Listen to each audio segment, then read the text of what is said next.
Hi, welcome to our channel where we share the most intriguing stories. When I bought the quiet lakefront house, I thought I was escaping chaos. No neighbors, no rules, no HOA, just peace. Until a woman with a stepladder, a clipboard, and a fake map decided my private pool belonged to the neighborhood. That's when the real war began. The house was everything I'd dreamed of and more. Nestled near the lake, it had the kind of quiet charm that made you want to cancel your whole life just to sit on the porch and listen to the wind rustle through the trees. The backyard was huge, and the old in-ground pool, though a bit dated, had potential. I'd been craving solitude after years of working high-stress aerospace contracts, and this place promised exactly that. No HOA, no neighbors breathing down my neck. Just me, the occasional owl, and some long-overdue peace. The sellers, a sweet couple in their 70s, were moving to Arizona to be closer to their grandkids. They handed me a thick folder with every imaginable document: deed, zoning approvals, surveys from the early 2000s, even an old photo album that showed the property evolving over the decades. Most importantly, I confirmed what my realtor had already told me twice. The property was never part of any homeowners association. Never had been, never would be. I double-checked with the county registry for good measure. The place was all mine, right down to the mossy stepping stones leading to the water. Within a week of moving in, I got to work. The old fence was sagging like a broken rib cage, so I hired a contractor to install a tall, sturdy privacy fence. No more openness. I wasn't trying to be unfriendly, but I liked knowing where my land ended and someone else's began. While the crew worked on the fence, I started planning the pool renovation. New tile, LED lights, and maybe even a small hot tub.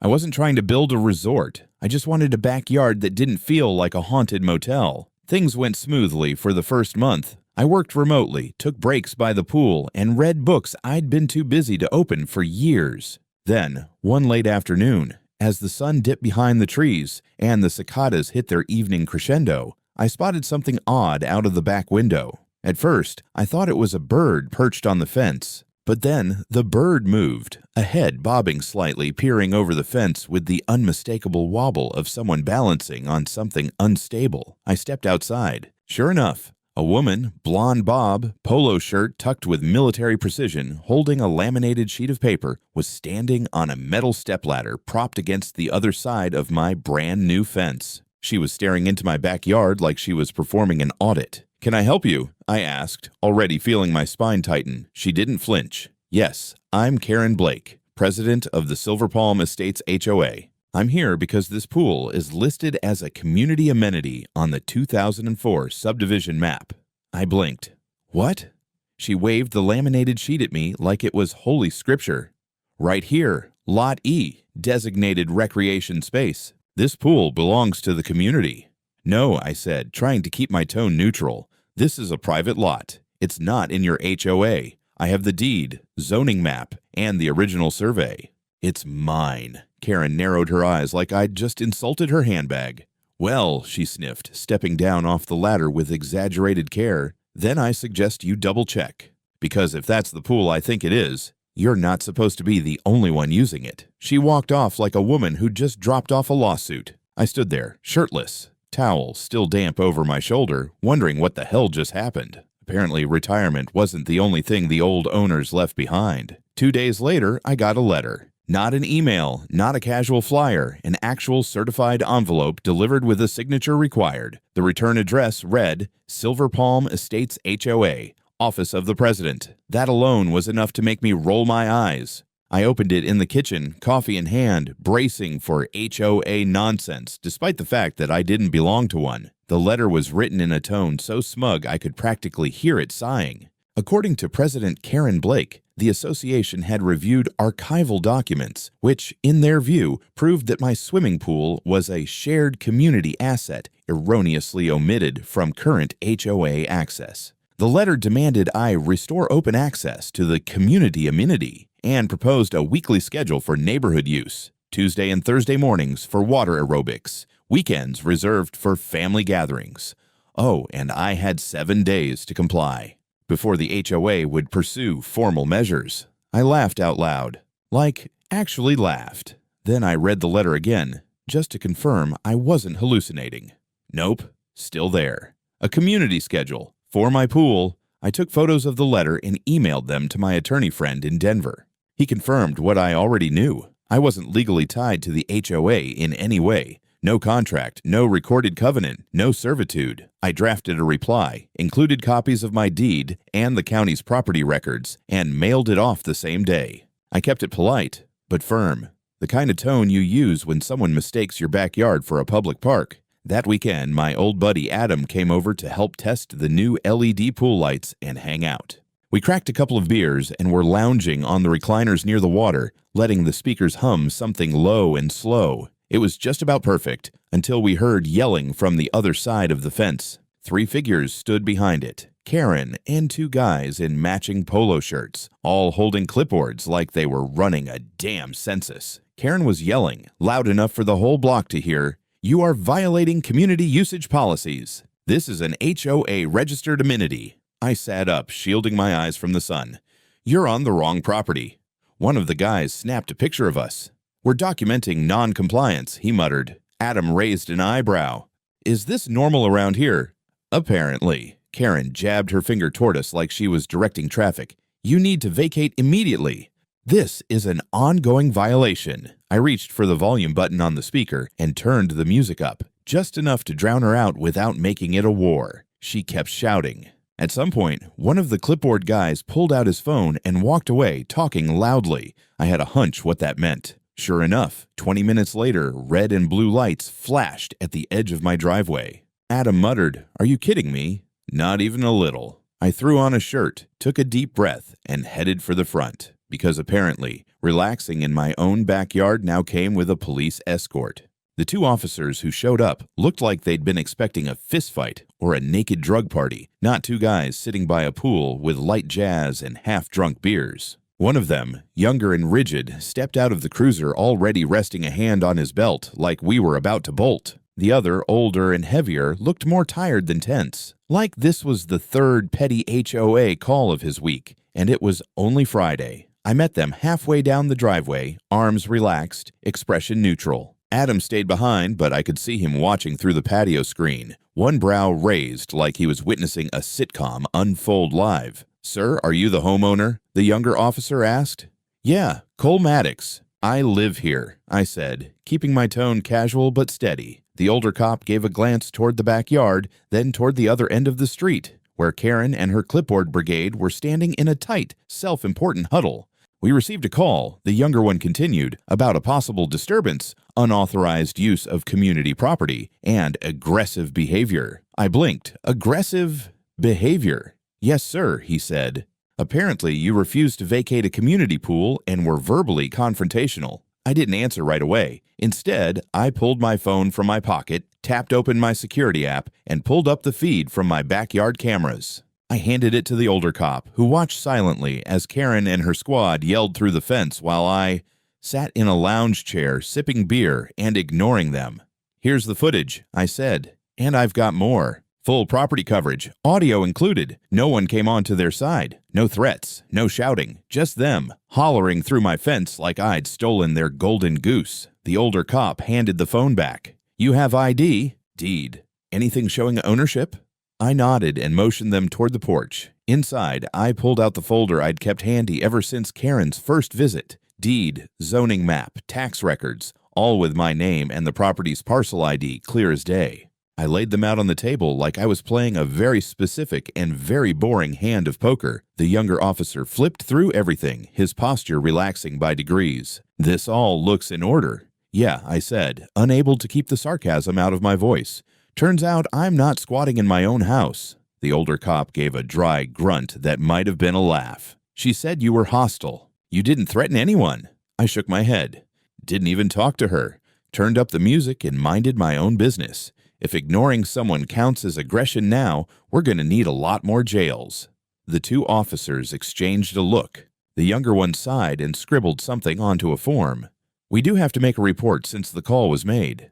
"Of course," I said. "Want some footage?" "I can email it." "That might actually help," the older cop said, handing me a card with his department email. They wrapped up a few minutes later, promised to note the call as a non-incident, and drove off, probably to explain to Karen that no, she couldn't just call the cops every time I dared to use my own damn pool. As I watched the cruiser roll away, Karen's group started to disperse, but not before she gave me a glare like she was mentally adding me to her enemies list. I waved with my best passive-aggressive smile, then went back to the pool, where Adam handed me another beer without saying a word. He didn't need to. We both knew that was just the first round. It started the next morning with a knock on the door. Not a cop this time, just a teenage girl nervously holding a stack of flyers. She didn't say much, just handed one over and walked off without looking me in the eye. I read it right there on the porch, still in my slippers, coffee steaming in my other hand. Community alert, reclamation of shared pool underway. Temporary inaccessibility due to hostile occupation by non-HOA resident. Join us in demanding the restoration of Silver Palm Estates pool rights. Below that was a blurry photo of my backyard, me sitting shirtless in a recliner drinking a beer like I was some deranged squatter occupying a war memorial. There was even a fake timeline of community access history, which, as far as I could tell, had been conjured from the same fantasy realm as unicorns and HOA goodwill. I crumpled the flyer and tossed it in the bin, figuring that was the end of it. But the campaign was just getting started. By noon, HOA's Facebook page had blown up. A post pinned at the top showed the same photo with the caption, "Our pool has been taken, but we won't give up." There were hashtags like, "Geez, take back the water," and "Ho United," which made it sound like they were storming Normandy instead of crying over a backyard pool they never owned. Comments poured in, some angry, some ridiculous. A few residents, probably people who didn't know better, asked for clarification. Karen was in the comments every 10 minutes, reposting that same doctored map from 2004 and assuring everyone that legal action is underway. I tried to ignore it. But then came the stickers. Sometime between lunch and sunset, someone or several someones crept onto my property and slapped large red and white decals on my front gate and fence posts. They read, "Community amenity, temporarily closed for legal review. HO access required by designated hours." I peeled them off, shaking my head in disbelief. The audacity would have been funny if it wasn't so invasive.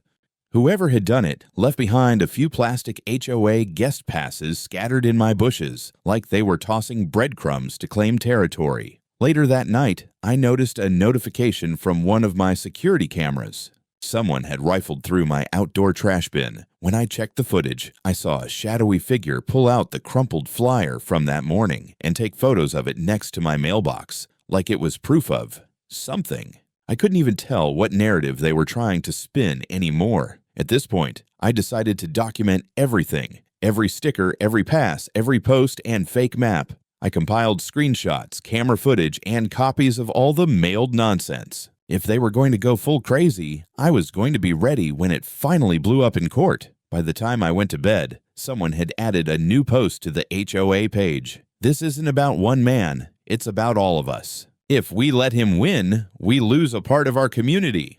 The comments were a mix of dramatic applause and a few confused souls asking, "Wait, didn't he buy the house legally?" But their voices were drowned out by Karen's army, now armed with pitchforks, made of lawn chairs and passive-aggressive Facebook memes. I closed my laptop, set my alarm for early, and told myself it would calm down soon. I didn't believe it for a second. By Monday morning, I had a manila folder so thick it could have doubled as a self-defense weapon. Inside were photos of vandalized fences, screenshots of HOA Facebook propaganda, and stills from my security footage. Karen's stepladder escapade was prominently featured. I wasn't just annoyed anymore. I was preparing for battle. I didn't want to go nuclear right away, but I wasn't about to let some over-caffeinated HOA president redefine my property lines using stickers and social media. So I did what any rational person with a physics degree and a short fuse would do.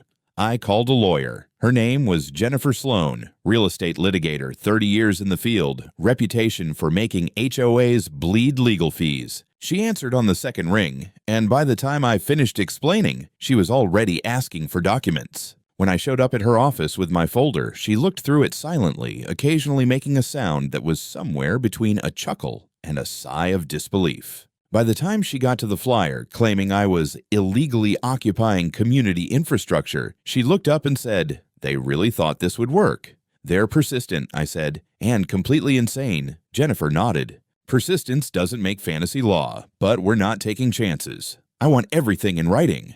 We're going to preemptively build a record." We submitted a cease and desist to the HOA that afternoon, along with a certified letter informing them that any further harassment or misrepresentation of my property would result in immediate legal action. She also filed a preservation notice with the court, just in case they tried to destroy records or invent new ones. Then came the deep dive. Jennifer had a contact at the county's zoning archives, an old friend who still owed her a favor. Within 2 days, we had copies of every legitimate plat map, development plan, and annexation record from the last 30 years. Unsurprisingly, none of them listed my lot or its pool as anything other than private residential property. But that wasn't the fun part. The fun part was the origin of the map Karen had been waving around. It was a doctored copy of a real map from 2004, except someone had added an E-lot designation over my parcel labeled Rec Facility. It wasn't even subtle. The font didn't match. The label was skewed. It looked like it had been slapped on with Microsoft Paint by a sleep-deprived intern. Even better, the metadata on the scanned image showed that the file had been edited 6 months ago by someone named R. Blake. I stared at the screen in Jennifer's office. R. Blake? "Raymond Blake," she said, already pulling up a county employment record. "Karen's husband, former land use consultant. Quit 2 years ago after a city council ethics complaint." I leaned back in my chair. "You're kidding." Jennifer smiled like a shark that just smelled blood in the water. "Oh, I'm just getting started." By the end of the week, we had a complete record of Raymond Blake's disciplinary action, including a failed attempt to push through a zoning amendment in a nearby subdivision. An amendment that would have added a park on a privately owned lot. Same playbook, different victim. And now I had the receipts. Karen wasn't just power tripping, this was a pattern, a hobby, maybe even a business model. We filed a formal complaint with the city's zoning review board, attaching everything we'd found. Jennifer made it clear we weren't just going to wait for a lawsuit. We were going to choke this thing off before it could mutate. I went home that night, tossed another HOA flyer in the trash, and poured myself a drink. They'd wanted a war. Now they were going to get one. The lawsuit arrived in a thick white envelope hand-delivered to my front door, which was somehow both less and more dramatic than I expected. No dramatic service by a stern-faced stranger, no pounding fists, just a polite knock and a courier who looked like he'd rather be delivering sushi. I opened it, skimmed the first few pages, and exhaled slowly through my nose. It had finally happened. Silver Palm Estates HOA was officially suing me. The complaint was a masterpiece of delusion. They weren't just demanding recognition of the pool as a community amenity. No, they wanted a formal easement granted to the HOA for scheduled access, financial restitution for loss of usage, and, my personal favorite, an injunction against further hostile occupation. Hostile occupation, like I was squatting in a national park, not reading sci-fi by my own pool. I sent everything to Jennifer, who replied with a single line, "Let's bury them." A preliminary hearing was scheduled 2 weeks out. In the meantime, Karen doubled down on the theater. She posted a formal statement from the HOA to their Facebook page, which read like a declaration of war, citing legal recognition in progress and promising that justice would prevail. She even posted a photo of my pool taken from the fence line, captioned, "Soon to be free again." But the truly bold move came during the pre-trial filing period, when HOA's attorney submitted a declaration from a supposed longtime resident witness. His name was Walter Hendricks, age 82, who claimed, under oath, that when he moved into the neighborhood in 1997, the pool on my lot was frequently used by the community, and that it was understood to be common space. Jennifer and I sat across from each other at her office, going through the documents. When she read Walter's name aloud, I nearly choked on my coffee. "I know that guy," I said. "He lives 2 streets down. He's got the yappy little poodle that wears sweaters." Jennifer raised an eyebrow. "Friend of Karen's?" "Barely. He once yelled at her for parking too close to his mailbox." She smirked. "Then he's probably being manipulated or pressured." "Let's find out." 2 days later, Jennifer called me with the kind of glee you only hear from attorneys who've found a golden contradiction. Turns out 5 years ago, the local library had conducted an oral history project with longtime residents. The interviews were recorded and archived online. Walter Hendricks had participated. In the video, still posted on the city website, he talked about how he'd always admired the house by the lake but never went on the property because it was clearly private. Jennifer downloaded the video, time-stamped the relevant section, and drafted a supplemental filing to the court. She included both the video transcript and an affidavit from the library staff confirming the date and content of the interview. It was, legally speaking, a body slam. Meanwhile, more cracks started to appear. Several residents reached out to me privately through Facebook and email saying they didn't support the lawsuit and felt the whole thing had gone too far. A few even mentioned how Karen had pressured them into silence or tried to shame them for not being community-minded. One elderly woman wrote that she'd been bullied into signing a petition she didn't understand. It was clear the walls were starting to close in on Karen's fantasy, but she wasn't backing down. The night before the preliminary hearing, I drove past the HOA clubhouse and saw a printed banner hung across the entrance. Justice for Silver Palm. Reclaim our pool. In any other context, it might have been funny, but I knew what was coming tomorrow, and I was ready. It was just past 1 a.m. when the motion alert buzzed my phone. Normally, I would have ignored it, raccoons, wind, the occasional lost delivery driver, but something made me check. The thumbnail preview from the backyard camera froze my blood for half a second. A man in a hoodie was crouched by my side gate, bolt cutters in hand. I sat up, fully awake now, heart pounding. I tapped into the live feed and watched as he snipped through the gate lock like he'd done it before. He moved fast, methodically, like someone with a mission. A large duffel bag dangled from his shoulder, and judging by the glint of something metallic poking out, this wasn't some random trespasser looking for a midnight swim. He walked straight to the pool patio, unzipped the bag, and started pulling out signs. Big ones, pre-printed and laminated. He planted one in the lawn near the lounge chairs. Then another on the pool fence. One read, "Community Pool. Access restored by HO order." Another simply said, "HOA property. Trespassers will be prosecuted." I didn't even bother getting dressed. I dialed 911 on speaker while pulling on a hoodie and grabbing my flashlight. Dispatch picked up, calm and efficient. I gave my name, address, and said the magic words. "Active trespass, breaking and entering." I have live footage. They said units were en route within 3 minutes. I stayed inside, watching. The guy was now zip-tying a chain to the gate as if relocking it, except he was putting on a cheap plastic padlock with the HOA logo stenciled on it. It would have been laughable if it wasn't happening on my damn property. Red and blue lights lit up the street less than 5 minutes later. The man froze, turned, and bolted for the side fence, but he hadn't noticed I'd installed motion-activated spotlights last week. The second he hit the grass, the entire backyard lit up like a stadium. 2 officers sprinted through the open gate, guns drawn but lowered. He made it 3 steps before one of them tackled him to the ground with a satisfying thud that I would later replay at least a dozen times. By the time I stepped outside, flashing my ID and waving my phone, they were already cuffing him. I recognized the guy instantly. His name was Tim Harder, HOA Vice President, proud clipboard carrier, and one of Karen's most vocal lapdogs. He looked stunned, like he couldn't believe he was being treated like a criminal, as if breaking into a private residence at 1 a.m. was somehow a civic duty. "Sir," one of the officers said, "you said you had footage." "Oh, you'll love it," I replied, pulling up the recordings. I handed over the phone and they watched him cut the lock, walk in, install signs, and zip-tie his little HOA-approved padlock like he was king of the chlorine. They took statements for nearly an hour, processed the scene, and finally loaded Tim into the cruiser. I caught a glimpse of his face before they closed the door. He looked pale, sweaty, humiliated. One of the officers lingered behind. "You want to press charges?" I didn't hesitate. "Absolutely." The next morning, the news hit the HOA group like a neutron bomb. Someone leaked the arrest report. Karen posted a vague statement about unauthorized actions by individuals not acting on behalf of the board, but no one was buying it. Comments exploded. Half of them were demanding accountability. The other half were tagging each other asking, "Wait, is this even our pool?" I spent the afternoon walking the property, collecting every sign, sticker, and bit of plastic Tim had brought with him. I dumped it all in a trash bag and duct taped it shut. I dropped it off at Jennifer's office with a note.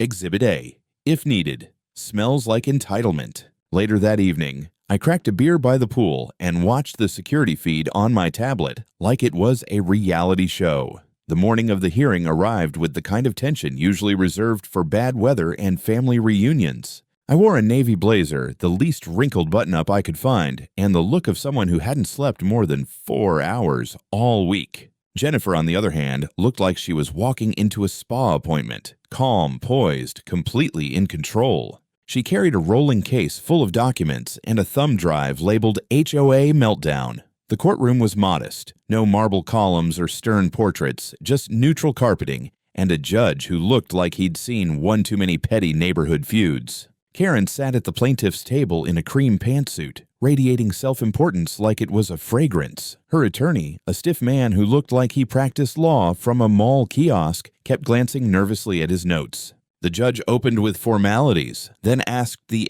HOA's side to present their case. Karen's attorney launched into a speech about communal expectations, historical use, and civic cohesion, as if he were delivering closing arguments at the Supreme Court. He repeated the phrase, shared resource, at least a dozen times, completely ignoring every zoning record and deed ever filed. Then came their star exhibit, the infamous map. He presented it with flair, like he was unearthing the Rosetta Stone. Jennifer didn't even flinch. She let him bask in it for a moment before calmly asking the court's permission to enter a rebuttal document into evidence, the original, unaltered map, along with metadata showing that the doctored version had been created by Raymond Blake 6 months ago. The judge frowned. Mr. Blake, any relation to the plaintiff? Karen's attorney paused. Karen shifted uncomfortably. Jennifer answered for them. Her husband, Your Honor. Former land use consultant with a documented history of disciplinary issues. The judge nodded slowly.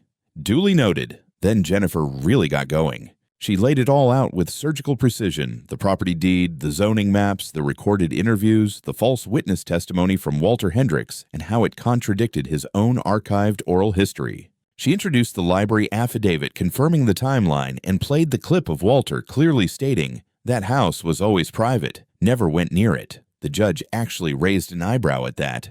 Karen's face, meanwhile, was stiff as granite. Her lawyer whispered something to her, but she ignored him, staring daggers at Jennifer like she could will her into dust. Then came the best part. Jennifer requested the court's permission to introduce financial records obtained from a subpoena, HOA meeting minutes and expense ledgers showing that Karen had authorized reimbursement payments to herself for community leadership expenses, directly tied to the pool conflict, printing flyers, ordering signage, even buying bolt cutters listed as property access tools. The room went quiet.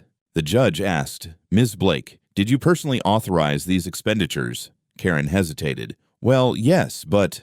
So you used HOA funds to finance actions that led to a criminal trespass incident. Her lawyer objected, but the damage was done. The judge called for a recess. During the break, I stepped into the hallway, exhaling for the first time in what felt like days. A few reporters hovered nearby, notepad in hand, clearly sensing blood in the water. When we returned, the judge's tone had shifted. Based on the evidence presented, he began, this court finds the plaintiff's claims to be without merit and built upon fraudulent documentation and misrepresentation of property lines. The defendant, Mr. Maddox, is hereby affirmed as the sole legal owner of the disputed property, including all structures and amenities within its boundaries. Karen didn't flinch. She didn't blink. She just stared straight ahead, like the judge was speaking a foreign language.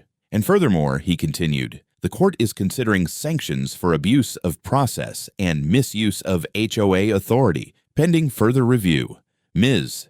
Blake, you are advised to seek counsel. Jennifer didn't gloat. She didn't need to. She just leaned over and whispered, checkmate. As we left the courtroom, I caught sight of Karen standing alone, her attorney already packing up like he wanted to teleport away. Her eyes met mine for a second, and no apology, no acknowledgement, just pure seething rage. I gave her a polite nod, then walked out into the sun free man, full rights and zero tolerance left for HOA theatrics. The official verdict came 2 weeks later in a tidy envelope with the county seal embossed across the flap. It was the kind of letter most people dread receiving.